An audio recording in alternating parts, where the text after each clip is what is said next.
Saying no does not mean that you are selfish and uncaring. Standing up for yourself does not mean that you are looking for conflict. And saying clearly how you feel does not mean that you are oversensitive. You have the right to set your boundaries the way you want to set them. And setting them that way serves not only you, but also everyone around you. Welcome to our next episode of Self-Love Chats with Kasia. And today we are going to talk about the most important question you have to ask yourself if you want to set better boundaries with others.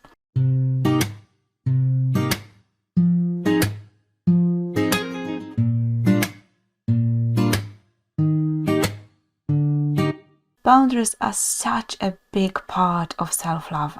The more you build your connection with yourself, the more you learn how to take good and loving care of yourself, the less you are willing to put with BS from others. It just doesn't feel okay anymore to let others dismiss, belittle, or disrespect you. It doesn't feel okay to stay on the last position of your priority list. It doesn't feel okay to tolerate one-way relationships where you put all of the effort and the other person barely notices you. Standing up for yourself is not easy as well. Sometimes even the thought of doing so triggers a lot of uncomfortable emotions in us, right? Because it may trigger the other person, it might threaten the other person, especially if they are used to you agreeing to everything all of the time. It might push their buttons. And at the same time, stopping yourself from expressing your feelings, from saying no, from keeping your boundaries the way you want to keep them, out of fear of other person's reaction or in order not to hurt or disappoint them, is a recipe for frustration, for resentment, and for bitterness, always. So I want to show you that standing up to yourself, that setting your boundaries the way you want to set them is a skill you can learn. And today we are going to talk about the most important question that is very powerful in helping you to redefine and reshape all of your boundaries so that they serve you and other people much, much better. So this is the question. Why haven't you set this boundary already? In other words, what is stopping you? What is standing in your way?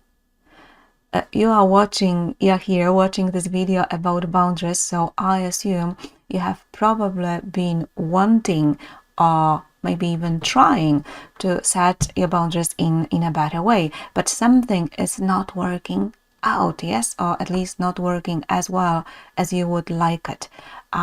What is stopping you? What is standing in your way? And even as you hear me asking this question, there might be already some reflections coming to your mind. So just make sure to write down everything that pops up, even if it doesn't make much sense at the moment. When we ask a question, our mind always starts to work on the answer.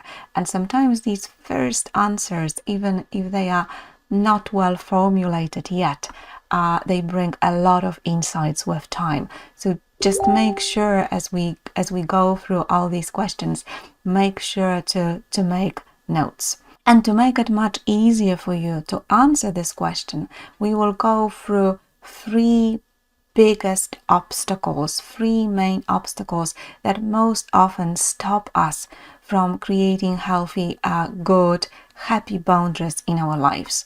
And as we go through them, make sure you keep exploring in what way they are relevant to you.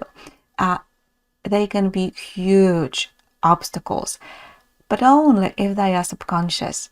The moment you shine some light on them, the moment you start to see them clearly, they lose half of their power, and you can start to make better choices and move forward with much more ease. So the first obstacle has a very nice name of secondary gains. Secondary gains are all the non-obvious hidden gains that we get out of not setting our boundaries in the way we want to set them. So what are the benefits of you keeping the situation, the relationship, just the way it is right now? What are the benefits of you not having a healthy boundary in this relationship or in this situation? And sometimes what comes first is, of course, like nothing. There is nothing good about it. I would like to challenge you here. Remember, we do not do things that make no sense to us. Our minds always seek pleasure, always avoid pain. So on some level, you must be getting something out of not setting this boundary. Let me give you an example. So let's say a person wants to quit smoking. But every day at work, they go for a break with their colleagues, and all the smokers go together for a break. They drink their coffee, they smoke their smokes, they're having great time chatting together. This is something this person is going to lose once they stop smoking, right? And this is a pretty big gain. It's a connection with the people they like. So this secondary gain might be something that on a very subconscious level might be stopping this person from quitting.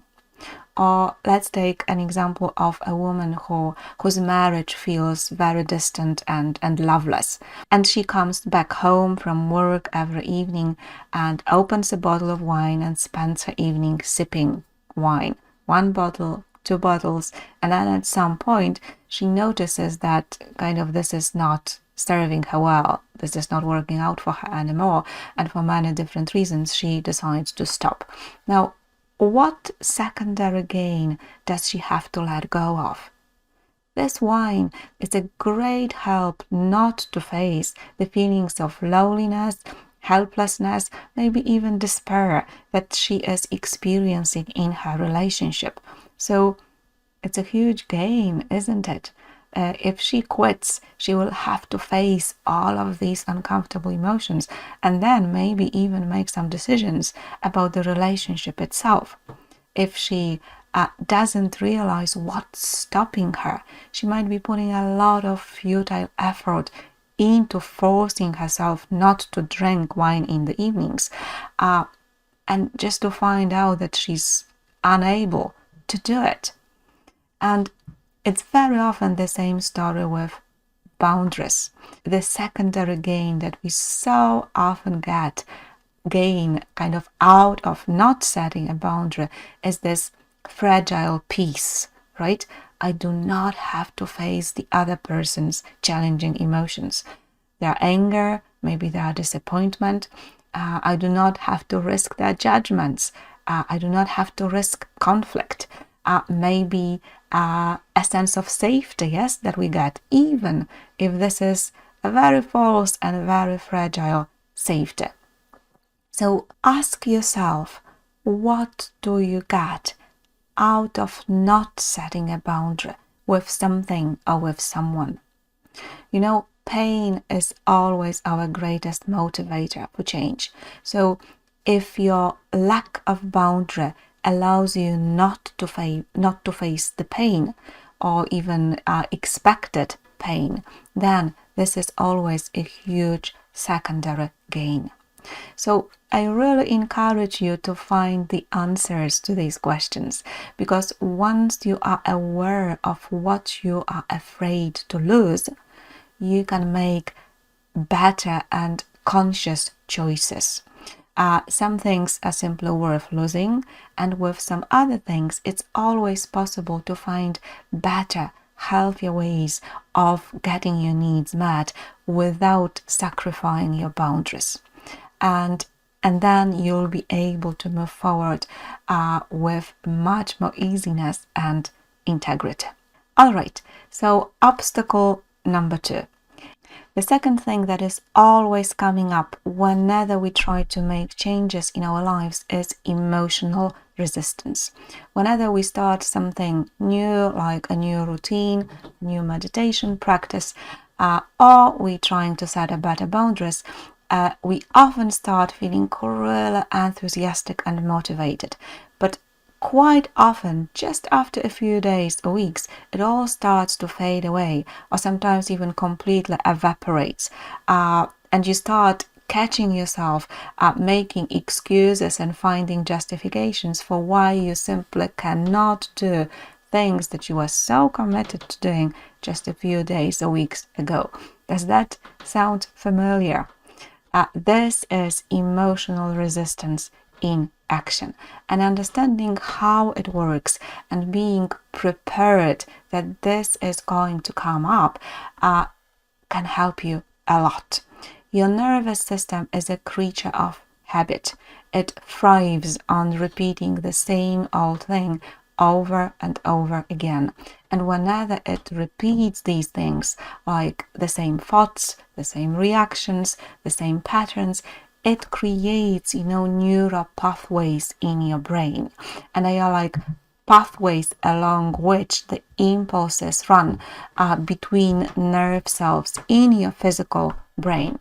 And these neural pathways have been used and reinforced over and over again, sometimes for years.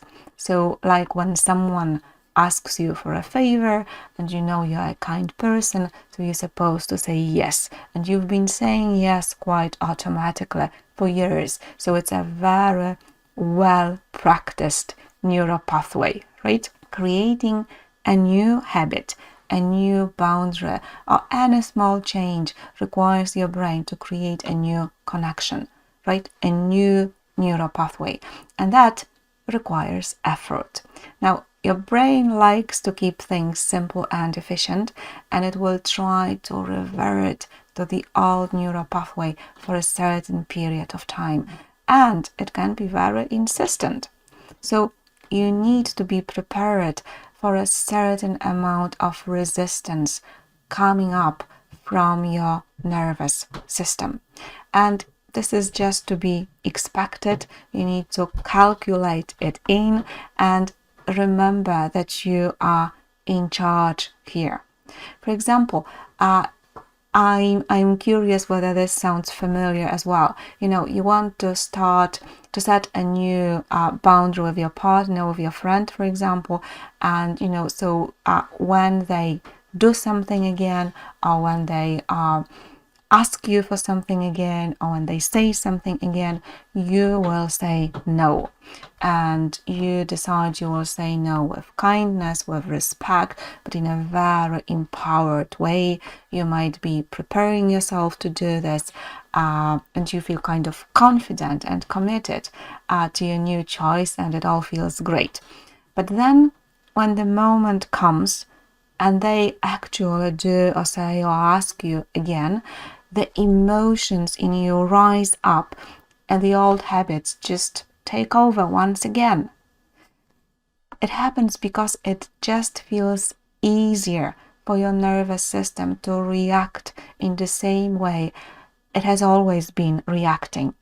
And I'm sure you've noticed it. It often feels like a relief to do the same old thing again, even if you know that this is a very unhealthy and unhelpful thing.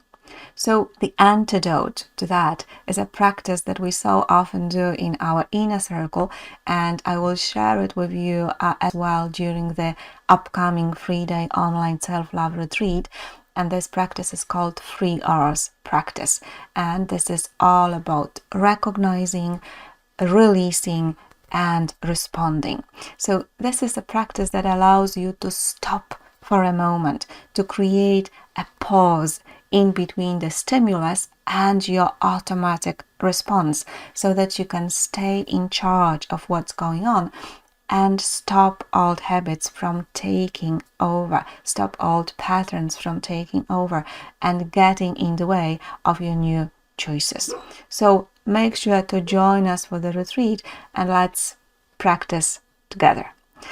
And then the obstacle number 3.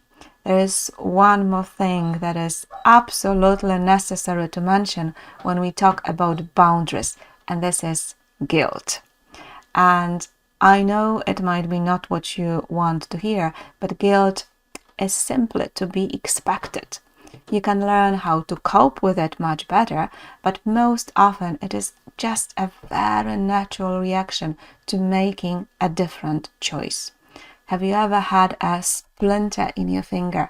When I was little, my mom used to remove splinters from my fingers with a needle, and it was a bit uncomfortable and sometimes even painful. And there was a bit of redness, a bit of blood, maybe some swelling, but the splinter had to be removed, right? It is the same with guilt. Guilt is like the discomfort, like this redness or swelling that comes up as a result of removing a splinter from your finger. Not a very nice feeling, but it shouldn't stop you, right? If you leave the splinter in, the inflammation increases and you'll get yourself into much bigger trouble. So it's exactly the same with boundaries. Poor boundaries or lack of boundaries in certain situations always have deep roots. Most often you learned how to set them in this unhealthy way, or how not to set them at all, early in your childhood. So they are connected to different patterns that have developed throughout your life, and all this is locked in very tightly by your beliefs. And your core beliefs, some of them you might not even be aware of, they are a power to be reckoned with. So just a few beliefs that most often stop us from creating a better boundaries, because they trigger these huge amounts of guilt. For example, it's selfish not to put others first. Or I should never say how I feel, it's not safe. Or if I speak up, others will get upset, or they will laugh at me, or they will judge me. Or my needs and wants are too much and are a burden to others. Or maybe it's unkind to disagree with others, or it's dangerous to disagree with others. All that stuff that you have believed in and maybe still carry inside. And whenever you try to set a better boundary, these beliefs are shaken a bit. And because they are so deeply imprinted, guilt comes to the surface. So even if we understand, at least intellectual, that what we want to do, our new choice, is good for us, is good for the other person, is good for the relationship as such, on this instinctual, emotional level, we are breaking the long-standing beliefs, and the guilt is instantly showing up. It's just your nervous system and your brain are having a hard time keeping up with your new understanding, with your new awareness, and with your new choices. So do not be so afraid of guilt. It cannot really harm you. And you can learn how to embrace and release it with much more ease. And again, it is a practice that we will be diving into during the upcoming retreat. So you'll have plenty of opportunities to master it. This practice of embracing and releasing. And you can use it not only for the feelings of guilt, but actually for any challenging emotion that might be stopping you from setting better boundaries. So make sure to join us for the upcoming 3-day online self-love retreat. There is the link in the description, because getting very clear on what stops you from setting better boundaries can be a true game changer for you and for your relationships as well. It is a necessary skill to learn on the way to self-respect, self-confidence, and self-love. And also, it is a necessary step on the way to respectful, fulfilling, healthy, and happy relationships. So I hope to see you on the upcoming 3-day online self-love retreat. and also for our next episodes of our self-love chats with Kasia. Thank you for watching, and if it resonates with you, make sure to like the video and to subscribe to my channel.